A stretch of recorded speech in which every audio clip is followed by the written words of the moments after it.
Hello there everyone, this is just a small segment from the Middle Seats podcast, hosted by Generation Offended, Tola Talks and myself. If you enjoy what you see, feel free to head over and check out the full episode. If you enjoy that, maybe check out some of the other episodes. And if you want to engage with us, feel free to check out our Discord. Most of all, I just hope you have a great day and hopefully you'll enjoy the video. I don't want it to be too loud. Where the fuck did it go?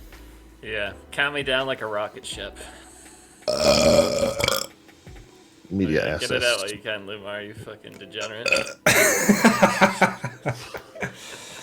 was like right. You drinking gin again? Yeah. I don't blame you. I'm drinking one of my girls like pumpkin spice cologne. This tastes like ass. Like this is horrible. Pumpkin spice coladas? Gay. Yeah, my sorry, go ahead, Tyler. No, my bad. This is how it's going to be the whole podcast. My mental health is spiraling out of control. It's almost as low as Eric Kripke's creative ability. So, thought I'd tell you something. My biggest issue with episode 6 is Sister Sage's absolute stupidity.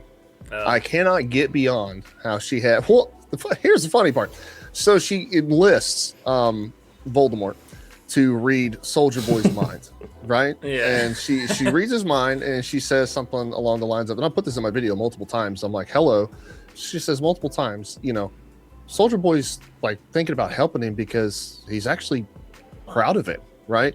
And the funny part about that entire sequence is that right after she says that, Sister Sage says, "Oh, I saw this coming from a mile away." Did you? Yeah. Then why did you need Ashley to fucking tell you this, you idiot? And then she proceeds to screw it up 20 minutes later when Soldier Boy gives Homelander the V1 and she has the gall to say, "Oh, this is impossible." It's not impossible. Ashley told you it was totally possible. Well, Toller, she just can't calculate love, okay? That's her weakness. It's love. It's having a heart. No. I know. No. I know. You saw the Discord. I put in the Discord her hero card back at the very beginning of season 4. It lists at the bottom that she has empathetic accuracy. She should be able to read people's emotions and predict what they're going to do. Yeah. But she can't, cause reasons. That was a great we've also seen in season 4, she knows how people will react based on their emotions. When she walks into the fucking conference room and tells Homelander, "Oh yeah, I knew who the Maw was this entire time, and I just deliberately fucked you over for no reason." And she somehow knew that Homelander wouldn't laser in half right there. So, she's got that. But she didn't know he would. Yeah. Well, what else could we say about episode 6 here? Oh, the fucking. Okay, this is another. I'm just so tired of the sexual power stuff. Like, we're in the last season here. Let's not do the big saggy old man balls power. Like, that's really his power. You've already done that with the guy with the giant dick. It's the same thing. Careful. It's the same. It's this. What? Oh, is it? Your words. Okay, the giant coin purse. The giant guy with the big dick. wee wee. Yeah. Well, so we already have a character that his power is to really kill people with his genitals. So then you just have another gag of that, except he's old now. It's like you're not even being new with these ideas. Like, you're just throwing this in our face all the time to be disgusting, but you're not even being original about it. I'll leave it at this, and I'll keep it as bare bones as possible because YouTube, I know you're watching. Hi.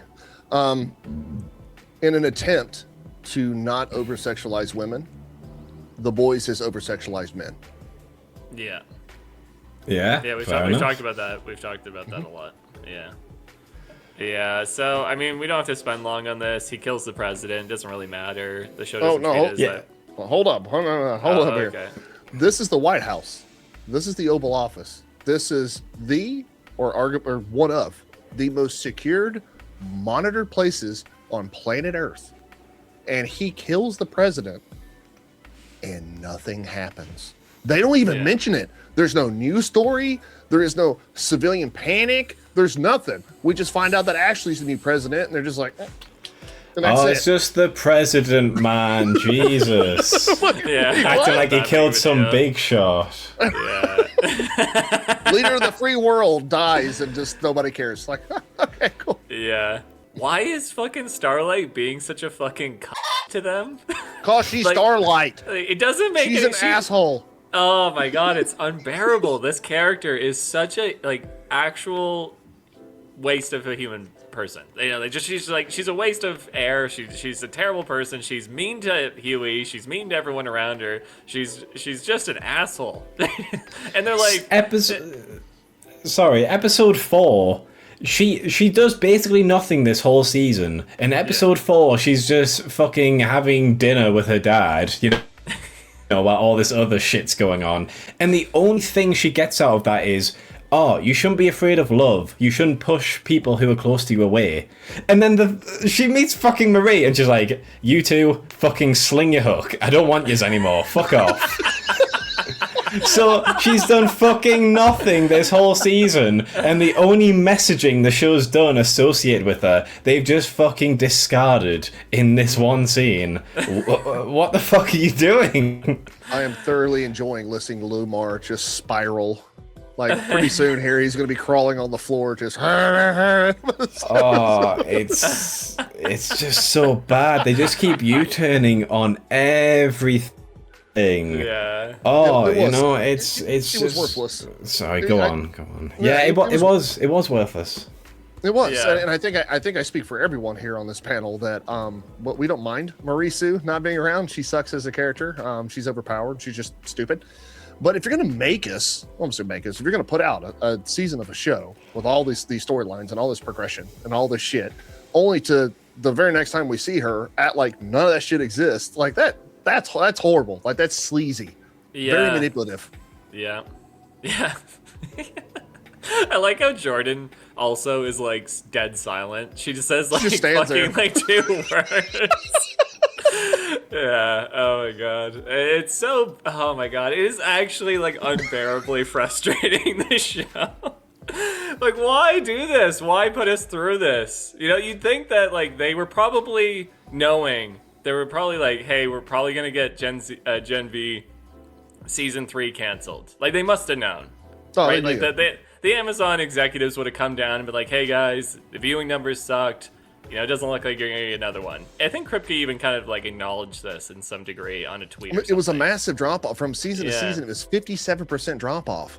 Yeah. That's huge. So you think they would be like, okay, so we're gonna actually try to give these characters a solid send off. We'll put them in the show. They could be very well important to the plot. They could have been in the story easily, and it could have like done a bit more to change up the dynamic of the show.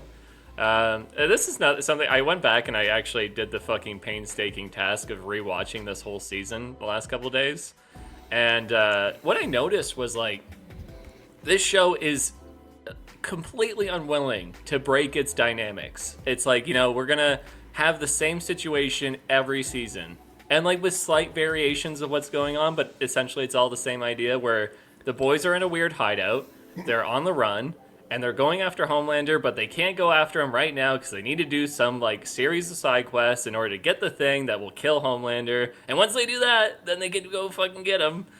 And it's the same thing every fucking time, but it's like, dude, you're breaking the show and the characters down to the point where, like, they don't even fucking function. They don't make any sense. Like, Starlight is never allowed to become a resistance fighter and, like, lead anybody because, hey, that would mean that Butcher's not the leader anymore. And, you know, Butcher can't go off and have his side quest evil arc because that would mean that he's not a part of the boys now. Huey can never stand up and become leader of the boys either because that would mean that Butcher, you know what I mean? Like, it's all just the same thing over and over again where it's like we keep getting like these circular situations happening. And so then this kind of affects the Gen V characters where they're not even allowed to participate in the main story now, even though they're like a vital part of, they have their own fucking spin-off show. They're not allowed to be a part of it because that would change the dynamic. I'm going to combat you a little bit here, but you were talking about how, you know, Amazon came down and Kripke, you know, talk about canceling the show and all of that. I don't think that was expected. I don't think they knew because season 1 of Gen V was actually pretty close to being on par with the boys. And I think what Kripke saw was like, holy shit, I actually have another somewhat popular show.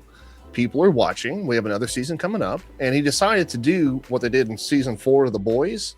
He just pushed it forward a couple of seasons with Gen V and just injected all this political and social commentary crap, made Marie Sue this overarching big Jesus fucking character, made her the most powerful thing ever.